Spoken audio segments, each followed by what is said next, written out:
After 2 years of planning and saving up coin, we were ready to head to Alaska. We didn't exactly know what we were doing, but we knew how to do things the hard way, so we figured we'd stick with that.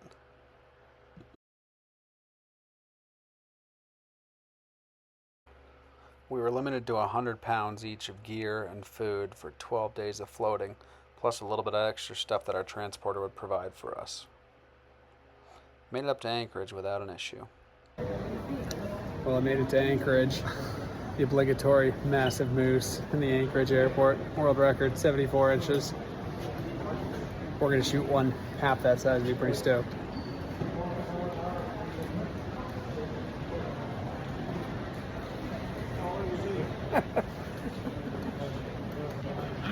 Pretty wild.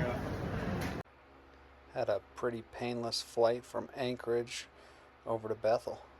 Full-size jet, which was nice. Thought it might have been a puddle hopper.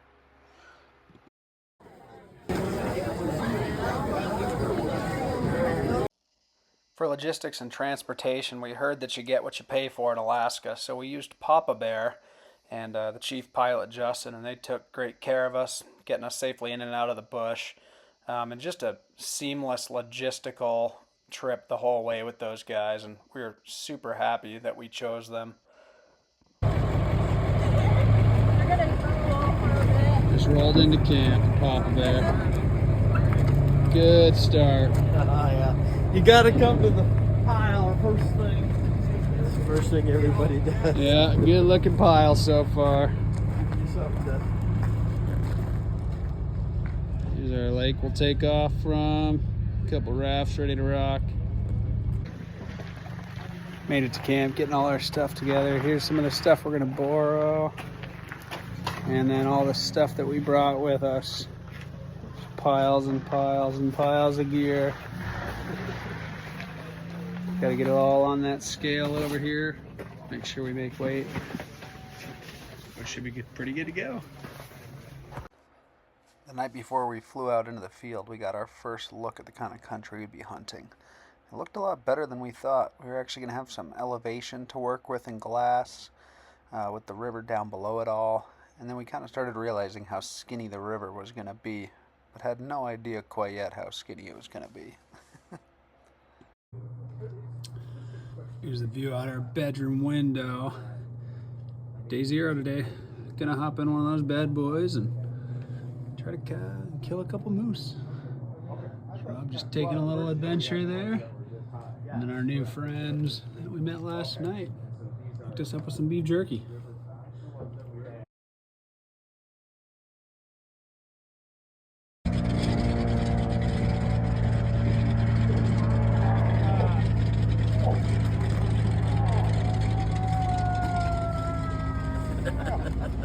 Couple bulls calling each other in there. We'll see if they fight. The guys at the lodge helped us load everything up into their planes. Justin went and took one load in, and then he came back and got Rob and I to fly in together. It was an amazing flight cruising over that country. Pretty flat, but beautiful.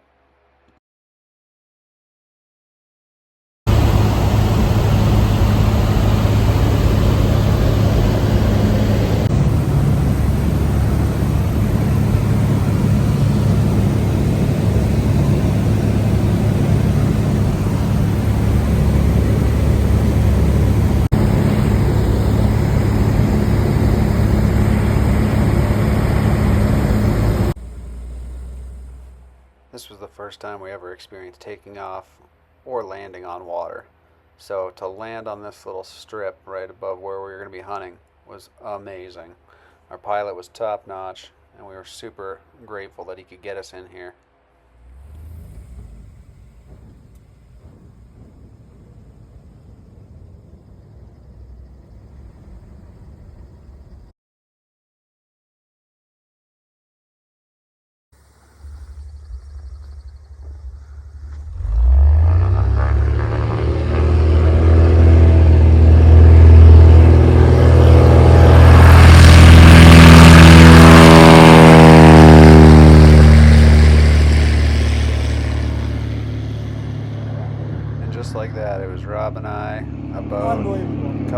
price tags, and 12 Day days to 0. have a good Just got time. dropped off. Only a couple yards to haul everything over to the river, but got a lot of stuff, including a raft to haul. River's right in there. And then we're floating.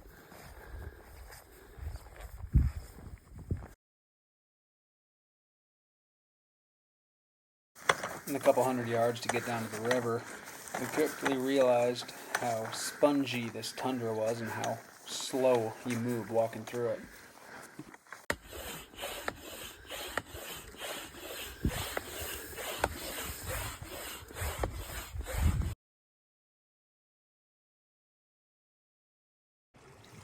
We quickly realized how skinny this river was and how much fun it was going to be.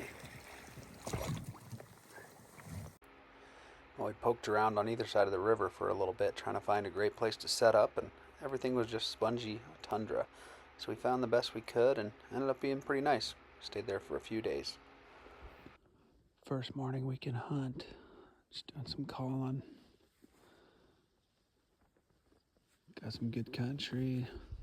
So one good bull way out there, but 2.3 miles off, and even walking a couple hundred yards in this tundra is pretty challenging. So I don't think we're going to be doing a 2-mile pack out with a moose anytime soon.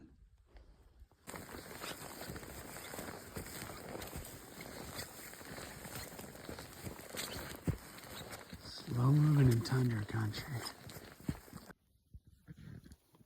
Day 2 of hunting. We got a bull spotted. He's about a mile closer than he was yesterday. Probably the same one. Still too far, so we're just gonna kind of wait him out. See if we can call him over here a little bit closer midday. So everybody we talked to and a lot of what we read said to stay at camp and just call from camp, and in a couple days they'll come into you. It's not really our style. So after trying that for an evening and a morning, we started venturing out deeper into the tundra. Yesterday we spotted the bull way up there by those triple trees. Today he made it over into this valley. So if we can get him to come out the valley and work his way over to us, might have a shot. Still about 1.5 miles right now. Too far in this kind of terrain, which is crazy. Hanging out waiting for this bull to show up. Made a little hike over here. He's up in the drainage right up in there that we saw this morning, we think. So we're gonna cow call and bull grunt, see if we can't get him to come out tonight. Kill him. 3/4 mile back to the river. Could be a brutal hike, but totally worth it.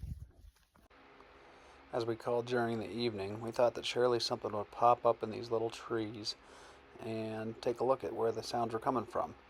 When we left that evening, Rob basically said, "The trap has been set." The next day was going to be a good day. Rob and I did a pretty good job ahead of time communicating that we wanted to at least be successful and take home a bull, hopefully 2, and then we'd have Rob shoot first or have the right of first refusal, since I had just come off harvesting a ram with him on a different trip. So with that, when this bull came in, Rob took a good look at it and decided he wanted to wait since we had a bunch of days and see if he couldn't turn up an even bigger bull. And I was certainly happy to take this one, as he had a really good front end, and all the good bulls that we saw back at the lodge had a nice 3 points at least on their brow tines. So when Rob gave me the opportunity to go ahead and take this guy, I wasn't going to say no. So we made quick work of him with one shot, and couldn't be happier.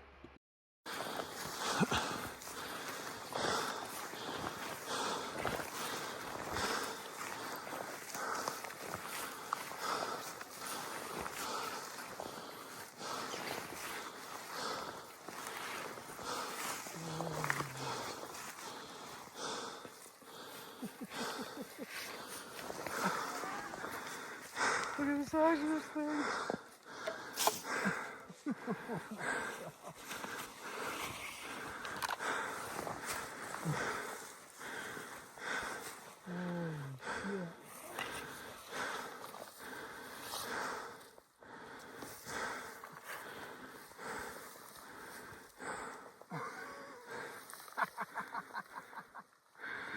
Yeah, brother. Yes. Oh, yeah, big one. Holy shit.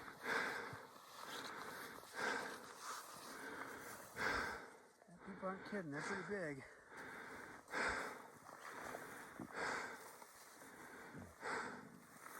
Great bull. Absolutely beautiful. Great bull. Nice big brows. Wow. This thing's big. Thank you, Mr. Bull. Yeah, so day 3 of actual hunting. Been in the bush for 4 days now. We saw a few way too far. Saw one last night, made a play, called and nothing. And this morning we watched a couple almost spar a ways away. And as we were about to pack it up and maybe move camp, I just noticed this guy real low and close and coming, so we called him right in, and Rob decided he wanted to wait for something else. And so one shot on this guy, quartered 2, and he made it about 20 yards and then just flipped over backwards. So pretty excited on this thing. Alaskan Yukon Moose. We're still at our first camp, so we got about 8 more days to hunt, get Rob a big one. But got camp stakes. All right, ready? Go ahead. Hey, Oliver and Milo. Look at this thing. It's huge. We have so many stakes. Big old bullwinkle up in Alaska. I miss you guys. Can't wait to see you in a few days. Thanks for letting me go play. Love you, Mel.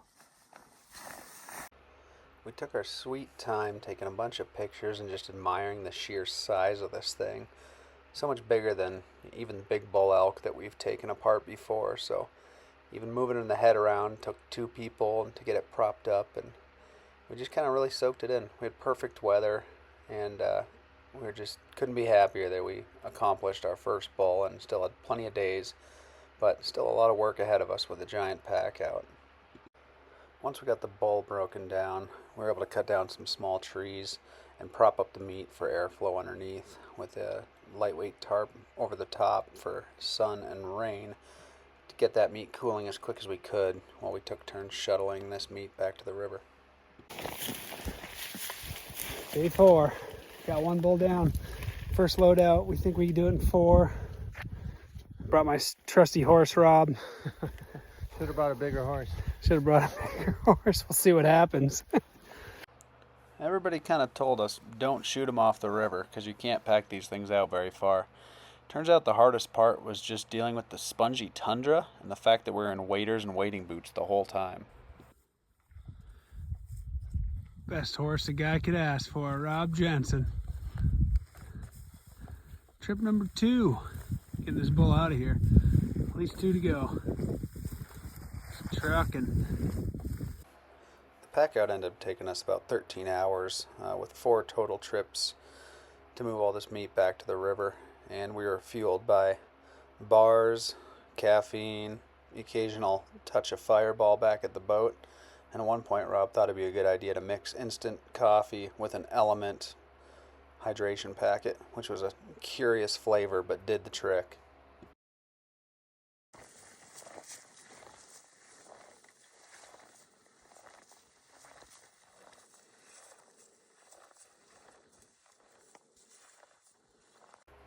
We knew meat care was going to be the most important and one of the harder things to do on this trip since we were floating. So we did our best to get everything back into contractor bags, get it in the river so it'd get cold and we wouldn't get any bone souring. And all in all, we did a really good job. Day 5. We got all the meat back to camp last night. It was an epic day. Kind of kept it cold in the river this morning. It was ice cold meat. Switched it out to the tree. Turns out a moose has a lot of meat on it. So we just got a little tarp on this thing, let everything stay nice and cool and dry, and it should be good. Gonna go get the head and hopefully kill Rob a bull too. After a late night of packing, the next day we got up about midday for our hunt and to go recover the head. And then we noticed some bulls way up on the top of the plateau. So Rob went to take a look for those, and I kind of stayed at the low country in order to see what was going on. till I started heading up to follow him because I hadn't seen him for a minute. I walked way up here to tell Rob that we're too far. Big guy, broadside at 205. Little guy, broadside at 50. What? Did you shoot? No. There's no water up here. We have to leave it bone in. The meat would spoil. If we could bone it out, dead bull. Yeah. I have video. Oh.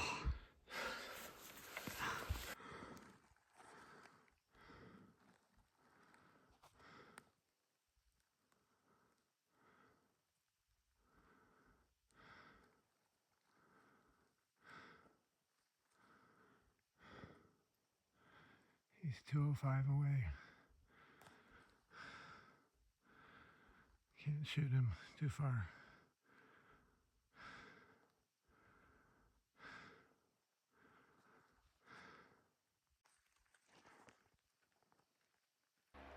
After this really cool encounter with the big bull up top and Rob choosing not to shoot due to meat concerns, the smaller bull that was with him was raking and ended up coming close enough that Rob thought he might charge him. So that was an interesting experience for him.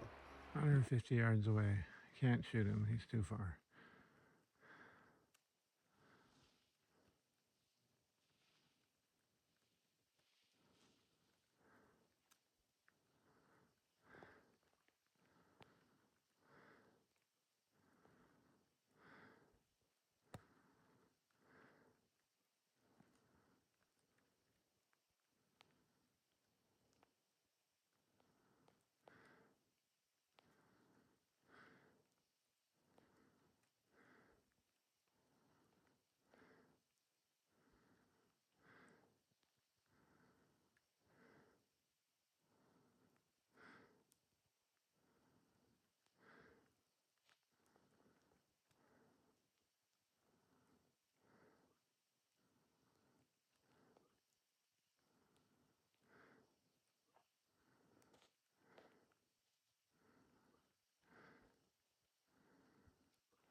Hey, get out of here.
Hey,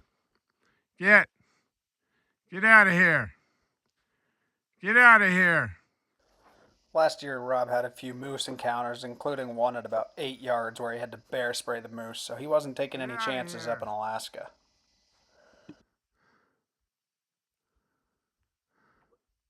Get out of here. Ruff.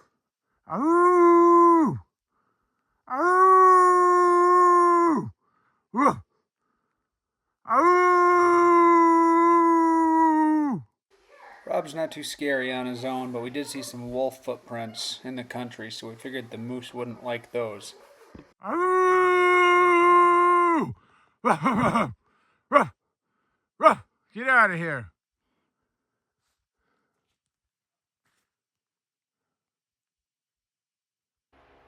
Pretty sure this bull had no idea what to make of Rob. Ahoo! Ruff, ruff. Ruff. Ruff. Ruff. I need him to go away. I don't have to shoot at him. Get out of here! Get out of here!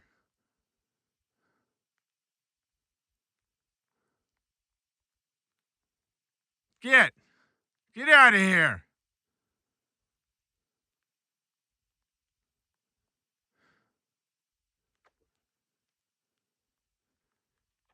Ahoo! Huff, huff, huff.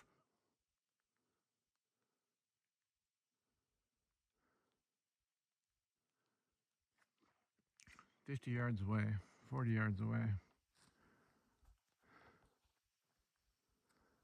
Easy bow kill.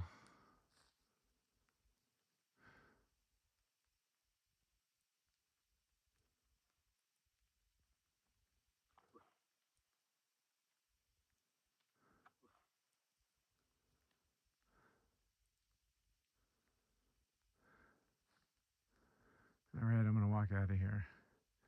Pretty beautiful country.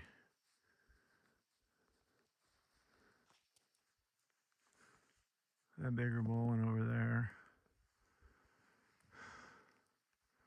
This guy just won't go away. And they're way too far away for me to shoot. Thank you for going away. Rob had to make a super tough call not shooting this thing, and I'm glad he didn't. Mainly because there's no way we could have taken care of the meat without losing some of it. Not to mention that it was over 2 miles back to the river, so it would have been a hell of a pack out. But that wasn't the reason he didn't shoot it. The next day we decided to move camp and get down the river a little ways so we could get closer to the high country.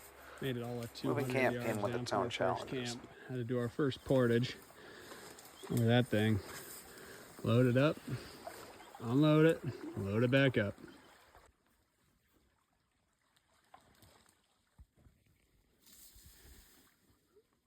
Rob's just doing a little hazard mitigation.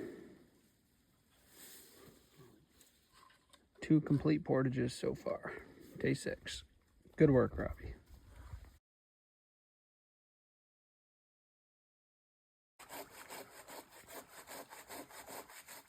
Rob just doing work to avoid another portage.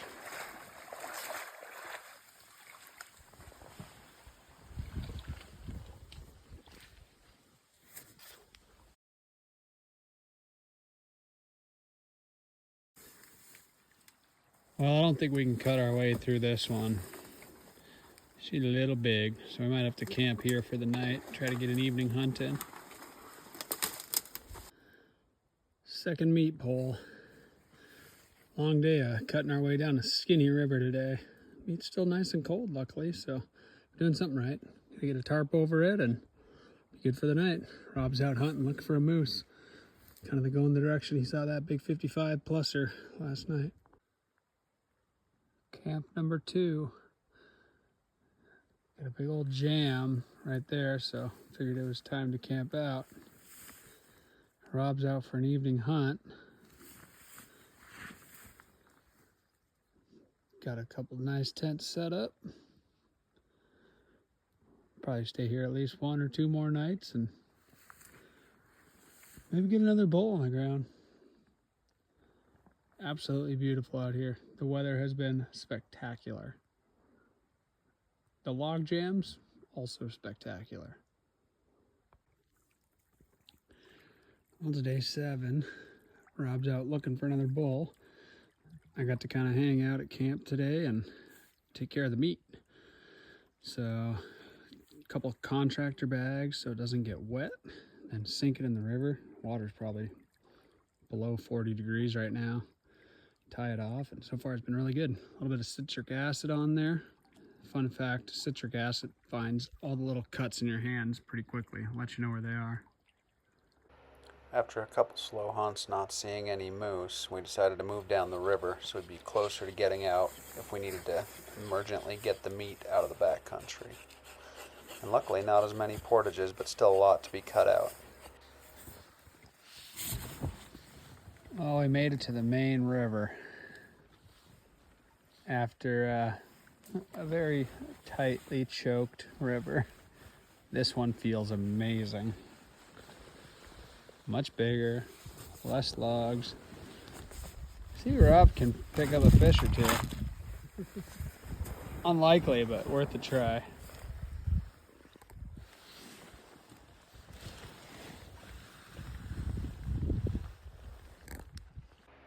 We made good time in several miles, finding a new camp in the dark.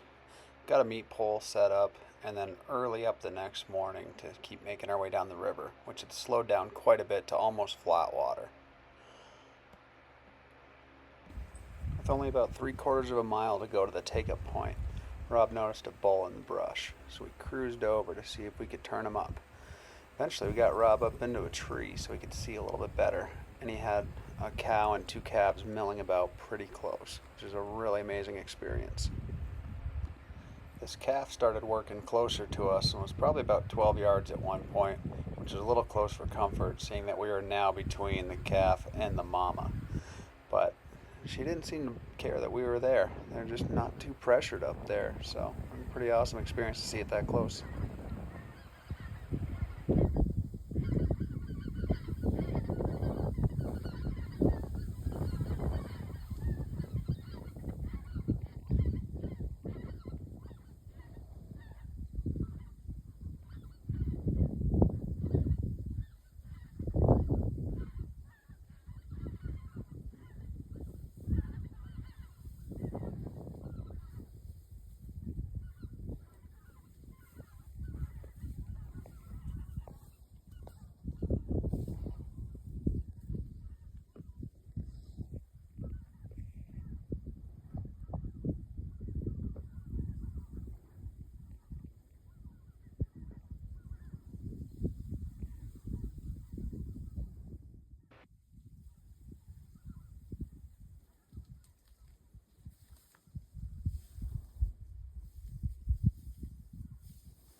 Once the calf finally caught our wind and took off, started raking a bunch, and noticed across the river a different bull showed up. And Rob was climbing back up the tree to take a look at the thing, wondering if it was big enough. And I said, well, Rob, it's got 5 brow tines on one side and 4 on the other. You better shoot that thing. So he certainly did. He made a beautiful shot offhand out of a tree, and the bull only made it about 30 yards and then piled up right next to the river. Even though he landed in water, which we were also told don't ever shoot him in water, sometimes that's the way it rolls. Earlier in the trip, once Rob had made the call not to shoot that bull due to meat loss concerns, I told him he was going to be rewarded with a nice bull without a long pack out for making good decisions. So I couldn't believe it when it actually played out the way that it did, right above the takeout, with the transporter ready to come pull us all on all the meat tomorrow, and so close to the boat. So we were pretty stoked on this and took our time getting some great pictures and just soaking up the moment, again with no rain. Well, it's day 7 or 8. We can't really remember because we're not too smart. But we're floating down just above our takeout, about 3/4 of a mile to drop my bull off, maybe move. Rob spotted one of the willows across the way there, and then we played in these trees, had the cows just milling about us, and finally raked this guy on this side of the river. Spotted him up right when we thought we were done. And Rob actually climbed up into that tree right there and shot the thing offhand. So the boat is right there. There's Rob on the boat. So a lot better than our mile pack out that we did with my bull. So gonna be interesting getting him dealt with in the water, but he's not super deep and not too far. We're hoping our pilot can just land on this strip of water right here. That would make everything very nice. It took several hours in knee-deep water to get that bull taken care of and all the meat cut up, and we got it back in the water to cool it down real quick while still having to get my meat hung up. So now we were dealing with 2 full bulls worth of meat, a couple heads, but we had a great time and dried out the waders back at camp. Last morning, hopefully. Got half the moose here, one moose here. There's Jordan on the raft. Other moose is over there. Beautiful country. We're in the plains now. Beautiful sunrise. Say good morning, Jordan. Morning, Jordan. Next morning we were up bright and early to get all the meat packed onto the boat, all the gear packed onto the boat, and then try to throw each of us on there as well. While we only had 3/4 of a mile to go, it was completely flat water and we had a headwind. The good news was neither of us could really feel our hands because we had such bad tendonitis in the arms. But we made our way down there and the transporter was able to show up not an hour later, which was just beautiful timing. But yeah, we definitely tested the limits of a 14-foot NRS, and it did great.